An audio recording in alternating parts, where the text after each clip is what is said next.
नमस्कार रसिका हो, मी सांज तुमचं सांज मराठी मॅजिक या चॅनलवर स्वागत करते. नवरी मिळे हिटलरलाच्या 25 नोव्हेंबरच्या भागात काय होणार आहे ते आता आपण पाहूया. तर एपिसोडची सुरुवात अशी होते की डॉक्टर लीलाच्या बाबतीत एजेंना सांगतात की ह्यांना फक्त रेस्टची गरज आहे. लीला डॉक्टरांना विचारते की रेऊ कशी आहे. तर डॉक्टर सांगतात की ती आउट ऑफ डेंजर आहे, पण तिला अजून शुद्ध आलेली नाहीये. एवढ्यात तिथे लीलाचे वडील येतात आणि ते लीलाला म्हणतात की मी तुला घरी घेऊन जातो. तर एजे लीलाला विचारतो की तुला कुठे जायचंय? तुला आपल्या घरी जायचंय की माहेरी जायचं आहे? तर लीला म्हणते की नाही, मला एवढ्यात कुठेही जायचं नाहीये. मला फक्त रेऊच्या जवळ राहायचं आहे. एजे लीलाला सांगतो की तुला त्याची काळजी करायची गरज नाहीये. रेवती माझी सुद्धा बहीण आहे. मला सुद्धा तिची काळजी आहे आणि तिची काळजी घ्यायला इथे सगळेच आहेत. तू फक्त रेस्ट घे. एजे लीलाला पुन्हा विचारतो, तुला कुठे जायचंय? त्यावर लीला म्हणते, मला आपल्याच घरी जायचंय एजे. तेवढ्यात विश्वरूप म्हणतो एजेला की मी माझ्या बहिणीची काळजी घेतो आणि मी माझ्या बहिणीला व्यवस्थित घरी सोडतो. तुम्ही तुमच्या बहिणीची काळजी घ्या. त्यावर एजे निश्चिंत होतो आणि एजे लीलाच्या वडिलांना सुद्धा सांगतो की तुम्ही सुद्धा घरी जा आणि काळजी घ्या. काहीच प्रॉब्लेम नाही. मी रेवतीची काळजी घेईन. इथे आजी लीलाचा व्हिडिओ बघून शॉक होतात आणि म्हणतात, "अरे बापरे! दुर्गा, काय आहे गं हे?" दुर्गा म्हणते, "मलाही हे सगळं बघून खूप शॉक बसला होता. पण यशचं रेवतीवर प्रेम नाहीये." हे त्याने स्पष्ट करून सुद्धा लीला आई मागे हटतच नाहीयेत. त्यावर आजी म्हणतात, "काय खरं आहे, काय खोटं आहे, काही समजतच नाहीये. या लग्नाचा गुंता दिवसेंदिवस वाढतच चाललाय." आजी दुर्गाला सांगतात की मला विश्वासच बसत नाहीये की लीला असं काही करेल. मी बोलते अभिराम बरोबर ह्याविषयी. त्यावर दुर्गा मनात बोलते, ठीक आहे, तुम्हाला जेव्हा हवं तेव्हा बोला, पण एकदा का हा व्हिडिओ बाहेर आला की आणि माझ्या भावाच्या आयुष्याशी खेळतेय, तिला अद्दल चांगलीच घडेल. इथे एजे रेवतीसाठी हॉस्पिटलमध्ये बसून असतो. रेवती शुद्धीवर आलेली नसते. एजे चिंतेत असतो. एजे मध्येच डॉक्टरला विचारतो सुद्धा की कशी आहे तिची तब्येत. डॉक्टर सांगतात स्टेबल आहे आणि अचानक एजेला फोन येतो आणि एजे फोन घेऊन एका साईडला जातो आणि तेवढ्यातच तेथे यश येतो. यश रेवतीच्या रूममध्ये येतो आणि तिचा हात हातात घेऊन रडायला लागतो. यश रडत म्हणत असतो, आय एम सॉरी रेवती, तुला हे सगळं माझ्यामुळे झालंय. मी तुझा खूप मोठा विश्वासघात केलाय. मी तुला वचन दिलं होतं की मी आपल्यासाठी स्टँड घेईन आणि मीच श्वेताशी लग्न करायला तयार झालो. रेवती, आपण आपल्या फ्युचरचे किती प्लॅन केले होते ना, पण आता तसं काही घडणारच नाहीये. आपण पुन्हा कधी भेटणार सुद्धा नाहीये. असं सगळं यश रडत रेवतीला सांगत असतो. यश पुढे म्हणतो, ही आपली शेवटची भेट आहे आणि तुला माहितीही नाहीये. मला तुझा असा निरोप घ्यायचाच नव्हता.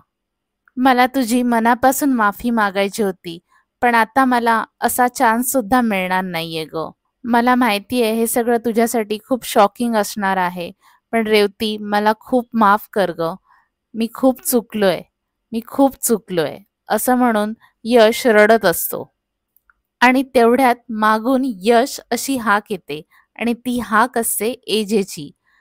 एजेला बघून यश शॉक होतो. यश लगेच रेवतीचा हात स्वतःच्या हातातून बाजूला करतो. एजे यशकडे व्यवस्थित बघतो आणि मग यशला विचारतो, "तू इथे काय करतोयस?" तर यश हसत बोलतो, की "रेवती माझी खूप चांगली मैत्रीण आहे. तिच्या काळजीपोटी मला झोप लागत नव्हती, म्हणून मी इथे आलो." एजे पुन्हा यशला विचारतो, "तुझं आणि रेवतीचं फक्त फ्रेंडशिपचं नातं आहे की अजून काही?" त्यावर यश म्हणतो, "नाही एजे, आमच्या दोघांमध्ये केवळ फ्रेंडशिप आहे." तर एजे म्हणतो, "मग एवढ्याशा फ्रेंडशिपसाठी तू एवढ्या रात्री आलायस?" त्यावर यश एजेला म्हणतो, "हो एजे, मगाशी तुम्हाला म्हटलं ना रेवतीला बरं वाटत नव्हतं, त्यामुळे तिच्या काळजीपोटी मी इथे आलो." एजे पुन्हा यशला सांगतो, की हा लास्ट चान्स आहे. साखरपुड्याच्या आधी तुला मला जे सांगायचंय, जे सत्य सांगायचंय ते आत्ताच सांग. तुझा हा लास्ट चान्स आहे. पण यशला त्याने दुर्गाला दिलेला शब्द आठवतो.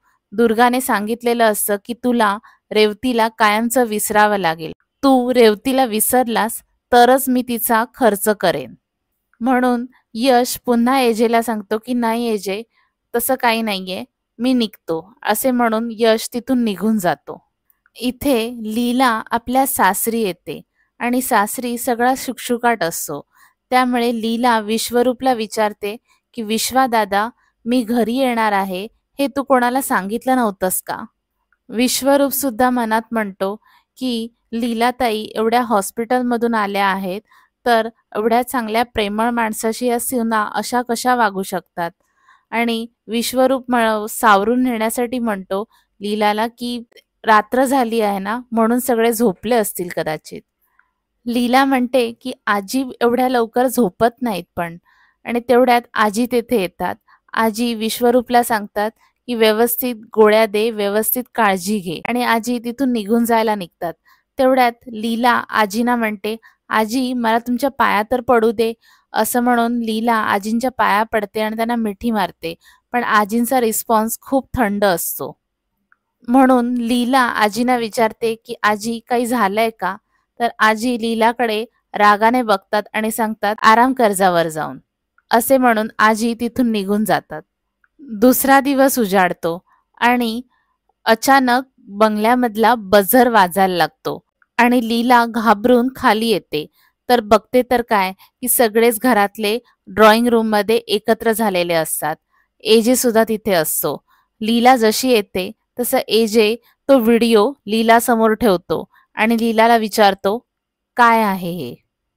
एजे लीलाला सांगतो, रेवती आणि तुझा ऍक्सिडेंट तूच प्लॅन केला होतास का? आजी सुद्धा लीलावर चिडतात आणि लीलाला म्हणतात, लीला हे खरं आहे का? तुला जर तुझी मावशी आई असं काही समजवत असेल तर तू तिला समजवायला पाहिजे होतंस ना? लीला आजीना म्हणते, आजी मी एका हतबल आईवडिलांना कोणत्या तोंडाने समजवणार? आणि एजे मी तुम्हाला सांगितलंय ना कितीतरी वेळा की रेवती आणि यशचं एकमेकांवर प्रेम आहे.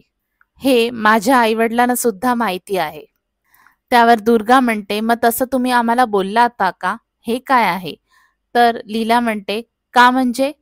एजेंनी श्वेताला शब्द दिलाय की तिचं आणि यशचं लग्न लावून देणार आहेत ते. मग असं असताना कोणत्या तोंडाने माझे बाबा येणार आहेत एजंशी बोलायला? त्यावर लक्ष्मी म्हणते, म्हणून हे असं सांगायचं? त्यावर लीला म्हणते की काय ना, मी फक्त पैशासाठी लग्न केलंय असं मी अनेकदा ह्या घरामध्ये ऐकलेलं आहे. त्यामुळे हेच माझ्या रेऊलाही ऐकायला लागू नये म्हणून मी आईवडिलांना काहीच सांगितलं नाही. त्यावर सरस्वती म्हणते, अच्छा लीला आई, म्हणजे हे जे काही घडतंय ते सगळं बरोबर घडतंय असं तुम्हाला म्हणायचंय का? त्यावर लीला म्हणते, अजिबात नाही. मान्य आहे त्या व्हिडिओत जे काही बोललं गेलं आहे ना ते सगळं चुकीचंच आहे, पण आजी ते भावनेच्या भरात बोललं गेलं आहे. एजे तुम्हाला तर माहिती आहे ना माझं किती प्रेम आहे रेऊवर. मी रेऊसाठी जीव सुद्धा देऊ शकते. मग असं असताना तिचा जीव धोक्यात येईल असं मी का करेन? त्यावर एजे मात्र शांत असतो. पण सरस्वती एजेना सांगते की एजे, मला खात्री आहे हे सगळं लीला आईंनीच केलं आहे. तुम्ही हिला शिक्षा करा. लक्ष्मी म्हणते, आजवर कधीही न केलेली अशी कठीण शिक्षा हिला करा. त्यावर दुर्गा सुद्धा म्हणते की एजे, ह्यांनी माझ्या भावाचं लग्न मोडायचा प्रयत्न केलेला आहे, तुम्ही काहीतरी ऍक्शन घ्या प्लीज. त्यावर एजे लीलाला म्हणतो, शिक्षा तर होणारच, आणि आजवर झालेल्या शिक्षांपेक्षा ही शिक्षा खूप मोठी असणार आणि वेगळी असणार. आणि एजे लीलाकडे बघून म्हणतो की लीलाची आत्ताची परिस्थिती बघता मी लीलाला कंपल्सरी बेड रेस्ट ही शिक्षा देतोय. एजे लीलाला सांगतो, लीला तू आपल्या रूममध्ये जायचं आणि साखरपुडा होईपर्यंत जमिनीवर पाय ठेवायचा नाही. आणि विश्वरूप, तू ह्याची काळजी घ्यायची. त्यावर विश्वरूप म्हणतो, ओ सर, तुम्ही सुपर परफेक्ट आहात सर. तुम्ही काय समजून उमजून लीला वहिनींना ही शिक्षा दिली. सर, मी तुमच्या शिक्षेला 100 मार्क देतो. एजे लीलाला सांगतो, गो लीला नाव. आणि लीला स्वतःच्या रूम मध्ये जायला निघते आणि एजे विश्वरूपला मानेने सांगतो की तू सुद्धा तिच्या मागे जा, आणि विश्वरूप सुद्धा तिच्या मागे जातो. आणि इथेच हा भाग संपतो. नवरी मिळे हिटलरलाच्या उद्याच्या भागात काय होणार आहे हे जाणून घेण्यासाठी चॅनलला सबस्क्राईब नक्की करा.